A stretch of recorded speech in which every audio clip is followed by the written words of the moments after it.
पाताल की गहराइयों से निकलेगी वो तबाही, जिसका बटन दबते ही दुश्मन के नक्शे से गायब होंगे पूरे के पूरे शहर।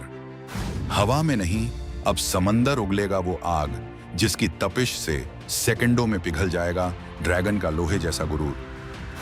ना रडार पकड़ पाएगा, ना सैटेलाइट देख पाएगा। भारत ने तैयार किया वो साइलेंट किलर जो सीधा दुश्मन के दिल में उतरेगा। अरिहंत तो बस झांकी थी, असली मॉन्स्टर का आना अभी बाकी है। 13,500 टन का ये समुद्री दैत्य बदल देगा दुनिया का पावर गेम। 7,000 किलोमीटर दूर बैठे दुश्मन की भी कांपेगी रूह जब बंगाल की खाड़ी से गूंजेगी भारत की ये नई और सबसे खौफनाक दहाड़। समंदर की लहरों के नीचे एक ऐसा खेल चल रहा है जिसकी खामोशी दुनिया के बड़े बड़े सुपर पावर्स के कानों में शोर मचा रही है। आज तक आपने जमीन से आसमान का सीना चीरने वाली मिसाइलों के किस्से बहुत सुने होंगे, अग्नि की हुंकार सुनी होगी और ब्रह्मोस की रफ्तार देखी होगी, लेकिन अब जो होने जा रहा है वो इन सब से परे है। ये तैयारी जमीन की नहीं बल्कि उस अनजान दुनिया की है जहां सूरज की रोशनी भी नहीं पहुंचती। भारत की डिफेंस लैब्स के अंधेरे कमरों में वैज्ञानिकों ने रातों की नींद हराम करके एक ऐसा ब्लूप्रिंट तैयार कर लिया है जो सिर्फ एक हथियार नहीं बल्कि एशिया में दादागिरी दिखाने वालों के ताबूत की आखिरी कील साबित होगा। ये खबर महज कोई टेक्नोलॉजी अपडेट नहीं है, बल्कि ये भारत के उस ट्रांसफॉर्मेशन का सबूत है जहां हम डिफेंस में जुगाड़ से निकलकर डोमिनेशन की तरफ बढ़ चुके हैं। आखिर क्या है वो प्रोजेक्ट जिसे भारत का अंडर वाटर बाहुबली कहा जा रहा है? क्यों इस एक प्रोजेक्ट की फाइल आगे बढ़ते ही चीन अपनी न्यूक्लियर सबमरीन की संख्या बढ़ाने के लिए पागल हो गया है? क्या है वो तकनीक जो भारत को अमेरिका और रूस के उस एलीट क्लब में वीआईपी सीट पर बैठाने वाली है? और सबसे बड़ा सवाल, क्या वाकई 2025 का भारत अब इतना सक्षम हो चुका है कि वो घर में बैठकर हजारों किलोमीटर दूर दुश्मन की गर्दन मरोड़ सके? इन सारे तीखे और रोंगटे खड़े कर देने वाले सवालों के जवाब हम आपको इस वीडियो में आगे देने वाले हैं।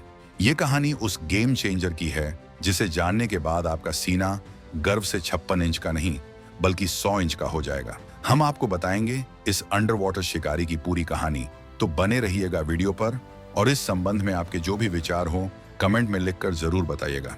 अब जरा ठंडे दिमाग से सोचिए कि आखिर अचानक इस महाअस्त्र की चर्चा इतनी गर्म क्यों हो गई है। आज की तारीख में भारत के पास क्या है? हमारे पास आईएनएस अरिहंत है, आईएनएस अरिघाट है। ये हमारी वो न्यूक्लियर सबमरीन है जो पानी के नीचे महीनों तक छिप सकती हैं। लेकिन यहाँ एक पेंच है, इन पनडुब्बियों में जो मिसाइलें लगी हैं K-15 या K-4, उनकी रेंज एक सीमा में बंधी है। K-15 तो महज 750 किलोमीटर तक जाती है, मतलब पाकिस्तान के लिए ठीक है, लेकिन चीन के लिए वो दिवाली का रॉकेट ही है। K-4 मिसाइल थोड़ी बेहतर है, 3,500 किलोमीटर तक जाती है। लेकिन अगर हमें चीन के सुदूर उत्तरी शहरों को निशाना बनाना हो या बीजिंग तक अपनी धमक पहुंचानी हो, तो हमारी पनडुब्बियों को बंगाल की खाड़ी के सुरक्षित पानी से निकलकर खुले समंदर में दुश्मन के इलाके के करीब जाना पड़ेगा। और भाई, दुश्मन के घर के पास जाकर उसे मारने में रिस्क बहुत ज्यादा है। वहां उनके जासूसी जहाज, उनकी हंटर किलर पनडुब्बियां घात लगाए बैठी होती हैं। यहीं पर भारत ने अपनी रणनीति बदली है। हमें एक ऐसी लॉन्ग रेंज लाठी चाहिए थी जिसे हम अपने घर के आंगन में बैठकर चलाएं और वो 7 समंदर पार जाकर दुश्मन के सिर पर पड़े। हमें अपनी पनडुब्बियों को खतरे में डालने की जरूरत ही ना पड़े। हम बंगाल की खाड़ी में अपनी नेवी के पहरे के बीच आराम से पानी के नीचे छिपे रहें और वहीं से एक ऐसा बटन दबाएं कि 6,000 से 8,000 किलोमीटर दूर बैठा दुश्मन अपनी कॉफी खत्म करने से पहले ही इतिहास बन जाए। बस इसी कमी को पूरा करने के लिए, इसी स्ट्रेटेजिक गैप को भरने के लिए जन्म हुआ है उस प्रोजेक्ट का, जिसका कोड नेम ही दुश्मनों के पसीने छुड़ाने के लिए काफी है, कि 6SLBM submarine launched ballistic missile. ये सिर्फ एक मिसाइल नहीं है, ये भारत का वो इंश्योरेंस प्लान है जिसके बाद कोई भी देश भारत पर परमाणु हमला करने की सोचने से पहले अपनी खुद की बर्बादी का मंजर अपनी आंखों के सामने देख लेगा। अब बात करते हैं इस दैत्य की ताकतों की जो इसे बाकी सबमरीन मिसाइलों का बाप बनाती है। K-6 कोई साधारण मिसाइल नहीं है। डिफेंस के गलियारों से जो खबरें छन कर आ रही हैं, उनके मुताबिक ये मिसाइल अग्नि 5 का ही एक अंडर वाटर अवतार होने वाली है, लेकिन उससे भी ज्यादा घातक और ज्यादा स्मार्ट। इसकी रेंज सुनिए और गर्व कीजिए, 6,000 से 8,000 किलोमीटर। जी हाँ, आपने बिल्कुल सही सुना। इतनी रेंज का मतलब समझते हैं आप? इसका मतलब है पूरा का पूरा एशिया, आधा यूरोप और अफ्रीका का बड़ा हिस्सा हमारी जद में। अब चीन का कोई भी कोना, चाहे वो उनका कोई गुप्त मिलिट्री बेस हो या उनकी राजधानी, भारत की रेंज से बाहर नहीं है। और सबसे बड़ी बात, इस रेंज को हासिल करने के लिए हमारी पनडुब्बी को भारत की समुद्री सीमा लांघने की जरूरत ही नहीं है। तकनीकी रूप से देखें तो K6 एक 3 स्टेज सॉलिड फ्यूल मिसाइल होगी। अब आप पूछेंगे कि ये सॉलिड फ्यूल का क्या चक्कर है? तो भैया, लिक्विड फ्यूल वाली मिसाइलों को लॉन्च करने से पहले भरने में वक्त लगता है, वो रिस्की होती हैं। लेकिन सॉलिड फ्यूल का मतलब है रेडी टू ईट। बस आदेश मिला और बूम, ये मिसाइलें हमेशा तैयार खड़ी रहती हैं। K6 की लंबाई करीब 12 मीटर और इसका व्यास 2 मीटर से ज्यादा होने की उम्मीद है। इतनी भारी भरकम और लंबी मिसाइल को पानी के नीचे से दागना बच्चों का खेल नहीं है। इसके लिए एक खास तकनीक इस्तेमाल होती है जिसे गैस जनरेटर कहते हैं। पहले गैस के भारी दबाव से इस वजनी मिसाइल को पानी की सतह के ऊपर फेंका जाता है और जैसे ही ये पानी से बाहर हवा में आती है, इसका रॉकेट मोटर चालू होता है और फिर जो नजारा होता है वो किसी प्रलय से कम नहीं होता। ये तकनीक भारत ने K4 में ही मास्टर कर ली थी, लेकिन K6 में इसे और भी एडवांस लेवल पर ले जाया जा रहा है। अब आता है इस कहानी का सबसे रोमांचक हिस्सा। K6 सिर्फ दूर तक नहीं जाती, बल्कि ये अपने साथ बर्बादी का पूरा पैकेज लेकर जाती है। इस मिसाइल में जो सबसे खौफनाक टेक्नोलॉजी लग रही है वो है MIRV, multiple independently targetable re-entry vehicles. सरल भाषा में समझाऊं तो पुराने जमाने की मिसाइलें एक बार में एक ही बम ले जाती थीं और एक ही जगह गिरती थीं। अगर दुश्मन ने उसे हवा में मार गिराया तो खेल खत्म। लेकिन MIRV का मतलब है एक मिसाइल के अंदर कई सारे परमाणु वॉरहेड्स, बम। जैसे ही K6 मिसाइल अंतरिक्ष में पहुंचती है, उसका ऊपरी हिस्सा खुलता है और उसमें से एक के बाद एक कई सारे वॉरहेड्स निकलते हैं। और मजे की बात यह है कि ये सारे वॉरहेड्स अलग अलग दिशाओं में जा सकते हैं। मान लीजिए एक वॉरहेड दुश्मन के एयरबेस पर गिरा तो दूसरा उनकी राजधानी पर, तीसरा उनके मिलिट्री पोर्ट पर और चौथा उनके इंडस्ट्रियल हब पर। एक ही मिसाइल और तबाही 4 अलग अलग जगहों पर। अब सोचिए दुश्मन के एयर डिफेंस सिस्टम का क्या हाल होगा। उनका सिस्टम कंफ्यूज हो जाएगा कि किसे रोकें और किसे जाने दें। S-400 हो या आयरन डोम, MIRV टेक्नोलॉजी के सामने सबका गणित फेल हो जाता है। K6 अपने साथ 2 से 3 टन तक का पेलोड वजन ले जा सकती है। इसका मतलब है कि ये अपने साथ इतनी तबाही ले जा सकती है कि दुश्मन को संभलने का मौका तक नहीं मिलेगा। ये वो क्षमता है जो आज तक सिर्फ अमेरिका, रूस और चीन जैसे गिने चुने देशों के पास थी।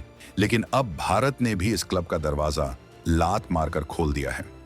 S5 पनडुब्बी, समंदर का नया बॉस। लेकिन दोस्तों, कहानी यहां खत्म नहीं होती। इतनी भारी और इतनी लंबी मिसाइल को आप अरिहंत जैसी छोटी पनडुब्बी पर नहीं लाद सकते। अरिहंत का साइज और डिजाइन K6 के लिए छोटा पड़ता है। तो फिर यह मिसाइल लॉन्च कहां से होगी? यहीं पर एंट्री होती है प्रोजेक्ट S5 की। यह भारत का वो सीक्रेट प्रोजेक्ट है जो विशाखापत्तनम के शिप बिल्डिंग सेंटर में आकर ले रहा है। S5 क्लास की पनडुब्बियां अरिहंत क्लास से लगभग 2 गुनी बड़ी होंगी। जहां अरिहंत का वजन करीब 6,000 टन है, वहीं S5 का वजन 13,500 टन से भी ज्यादा होने वाला है।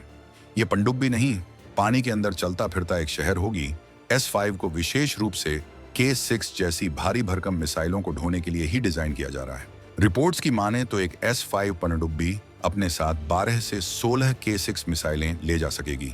जरा गणित लगाइए, एक पनडुब्बी, उसमें 12 मिसाइलें और हर मिसाइल में कई सारे न्यूक्लियर वॉरहेड्स। इसका मतलब है कि एक अकेली भारतीय पनडुब्बी पूरे के पूरे देश को नक्शे से मिटाने की ताकत रखेगी। S5 की सबसे बड़ी खासियत होगी इसकी स्टेल्थ क्षमता। ये इतनी शांत होगी कि दुश्मन के सोनार इसे व्हेल मछली समझकर इग्नोर कर देंगे। इसमें लगने वाला न्यूक्लियर रिएक्टर भी अरिहंत से कहीं ज्यादा पावरफुल होगा, जो इसे अनलिमिटेड समय तक पानी के नीचे रहने की ताकत देगा। ये जोड़ी K6 मिसाइल और S5 पनडुब्बी भारत की न्यूक्लियर ट्रायड, जल, थल और नभ से हमला करने की शक्ति की रीढ़ की हड्डी बनने वाली है। अब जरा कूटनीति और जियोपॉलिटिक्स के चश्मे से देखिए कि इस खबर का असर क्या होगा। अब तक पाकिस्तान उछलता था क्योंकि उसे लगता था कि भारत की मिसाइलें शायद हर जगह न पहुंच पाएं, या वो अपनी टैक्टिकल न्यूक्लियर मिसाइलों नसर की धमकी देता था। और चीन चीन को लगता था कि उसके पास DF-41 जैसी मिसाइलें हैं और भारत अभी पीछे है, लेकिन K6 और S5 के कॉम्बिनेशन ने पूरा समीकरण ही बदल दिया है। इसे मिलिट्री भाषा में कहते हैं क्रेडिबल सेकंड स्ट्राइक कैपेबिलिटी। इसका मतलब है कि अगर भगवान न करे कभी दुश्मन ने भारत पर पहला परमाणु हमला कर भी दिया और हमारे जमीनी मिसाइल बेस तबाह कर दिए, तो भी हम खत्म नहीं होंगे। हमारी S5 पनडुब्बियां जो महीनों से समंदर की गहराइयों में बिना किसी को दिखे गश्त लगा रही होंगी, उन्हें तुरंत सिग्नल मिलेगा और फिर जो पलटवार होगा वो इतना भयानक होगा कि दुश्मन को अपनी गलती सुधारने का मौका भी नहीं मिलेगा। यही वो डर है, यही वो डिटरेंस है जो युद्ध को रोकता है। चीन जानता है कि अब वो भारत को धौंस नहीं दिखा सकता। हिंद महासागर में चीन की पनडुब्बियों का आना जाना जो बढ़ गया है, वो इसी डर का नतीजा है। वो जानते हैं कि 2025 के बाद भारत की समुद्री ताकत को चुनौती देना अपने पैरों पर कुल्हाड़ी मारने जैसा होगा। ये प्रोजेक्ट भारत को सिर्फ एक रीजनल पावर नहीं बल्कि एक ग्लोबल मिलिट्री पावर के रूप में स्थापित कर रहा है। लेकिन ये सब इतना आसान भी नहीं है। इस तरह की टेक्नोलॉजी को बनाना लोहे के चने चबाने जैसा है। पानी के भारी दबाव के बीच से मिसाइल को सही सलामत निकालना, उसे हवा में सीधा करना और फिर सटीक निशाने पर भेजना, ये इंजीनियरिंग का सबसे जटिल काम है।